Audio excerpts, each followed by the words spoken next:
Hello everyone. This is kind of a midpoint of the course, and I'm going to use this video as a chance to look back a little bit and also to look forward. I'm going to try to cover all these topics that you see on this slide and do it in under 6 minutes. Alright, first thing I'd like to say is how strong the participation and the understanding that we've seen in the last several modules. I might want to triangulate to come to that conclusion. So definitely when I look at the discussions, I see great comments, great explanations that show good understanding. But I also want to see some quantitative data. So here I'm sharing the qualitative statistics from one of our quizzes, and you can see that the answers to all the questions were very strong. I was particularly interested in question number 9 because it had 100% of 44 attempts. That's quite amazing. I thought, well, that must have been some gimme question. I went back and read it, and it was not a gimme question. So even if we're under No Child Left Behind, and even though it's 100%, can't eliminate that question from the averages for the class. All right, I want to speak a little bit about the experimental modules and the intro tickets and the analysis of the articles. All right, here's a nice, concise, plain language explanation of internal validity from Leah. In a very basic sense, internal validity measures the legitimacy of a study in terms of whether or not the intervention itself produced the effect of the study, not other variables. Couldn't be clearer. Here's the exact same explanation in a picture. So with internal validity and in an experiment, the researcher wants to say that whatever the intervention is the cause, and that's the only thing that produced the effect or outcome in the experiment. But we know in education you can't control everything, and there are always other factors, confounding variables. And when there are other confounding variables, then you don't have good internal validity. So that completely goes along with what Leah said.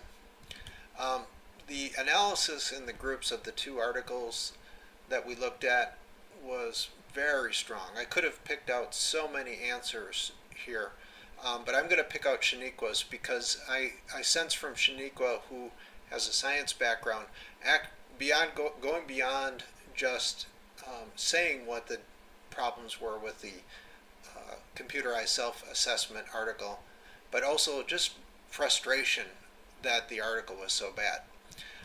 So she says, I got frustrated. She was reading with irritation. The teachers did not treat the groups in the exact same way, so that's something different that's not controlled for. That's a problem with internal validity. Some teachers gave treatments different from other groups. Not all teachers were trained, etc. So I point this, I use Shaniqua's because I think that to go back to the science fair analogy and young students doing science experiments, I think Shaniqua is seeing that the way this research was conducted was probably not as good as what she's seen in terms of control and internal validity in very basic projects, even at the elementary level. So you might wonder, how could educational researchers fail to perform as well as sixth graders in controlling their studies? And of course the answer is, in education we're dealing with human beings, and as Lori said in one post, human beings have free will, and we just can't control everything they do. So even the best research in education, the most controlled research I should say, is going to have flaws with internal validity. And as a consumer of research, your job is to decide which flaws are really going to kill the research and which we can live with and still believe that the research has something important to say. Alright, now you're all about to do critical analysis papers, and we want you to focus on qualitative. So I want to go back a little bit and connect this internal validity topic to what you're going to do now, because I want you to avoid a possible mistake here. I want to remind you a little bit of what some of the things we said about qualitative research. So this quote from Tim Myers is probably not one that qualitative researchers would buy into, but it makes the point in a way that I think is more memorable than if I said it more straightforward. So he writes, comparing qualitative to quantitative research is like comparing neat freaks to hippies. I figure since quantitative means logical and controlled, remember that internal validity control, those would be the neat freaks. Qualitative is based off perceptions and responses through naturally occurring situation, while those sound like hippies. So here's the point I want to make, is that internal validity is a concept that does not apply at all to qualitative research.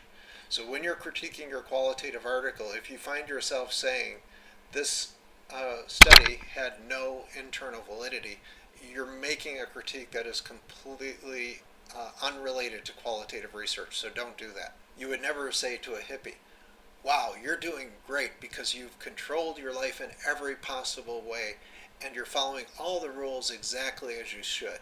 The hippie would say, what are you talking about? That's not what I'm about. So internal validity has nothing to do with qualitative research.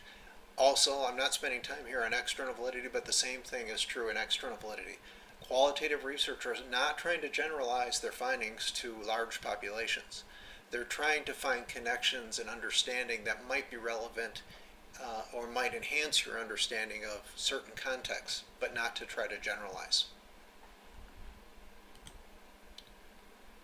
All right, as you're doing the critical analysis papers, I do want to point out that we have a widget on the right-hand side of D2L that has examples from the past. These two are examples of good examples of critical analysis papers, and here we have two videos where I'm explaining why they're good examples. Now, one thing to note, in those videos I say that you can't use the same article for the critical analysis paper and the group paper. That video was made in another semester where we were saying that. This semester we're saying it's okay. Okay, next, coming up in Module 8, you're going to be doing comparisons of the participant selection from various articles in your group. 3 from each person in the group. Now I want to explain the purpose of this, because if you go into it with the right purpose, it's going to help you a lot. We are moving at this point in the course from learning how to read research articles to learning how to read the research in a topic area.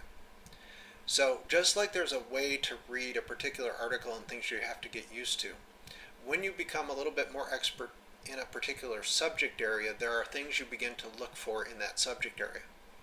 You would find in some areas of educational research, a vast majority of the research is done through an experimental method, and even many of the studies that are published used random assignment of participants and use stronger selection methods.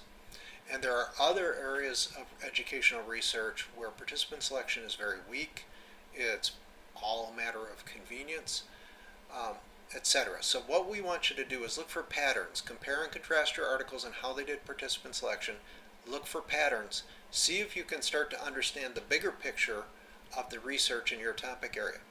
That will help you later on when you, in your programs, when you learn theories about your topic area. It will help you understand how well founded the research is that informs your content area. All right, finally, I want to address Tiffany's statement about I had a different take on that comic video. Here's what Tiffany said. And I just want to throw something out there, and I know that John is going to have a response to this that is different than mine. But I want to talk a little bit about, so NCLB is something that, it's legislation. It's a very top-down legislation. And it seems to value quantitative research. In our society, we seem to value quantitative research more than qualitative research. And interestingly enough, in that video, the person representing quantitative research is also the person, the group of individuals who historically has had the power in our society, white males. And in that video, you have the qualitative researcher represented by an African American female who typically has not had the power historically. And I think that video was made on purpose. And I think think it was made that way on purpose. I think it's to give that indication of a little social justice bent to it, that, you know, qualitative research does have value, but it's not seen as having value. So, Tiffany kind of threw down the gauntlet there for me. And here's my response.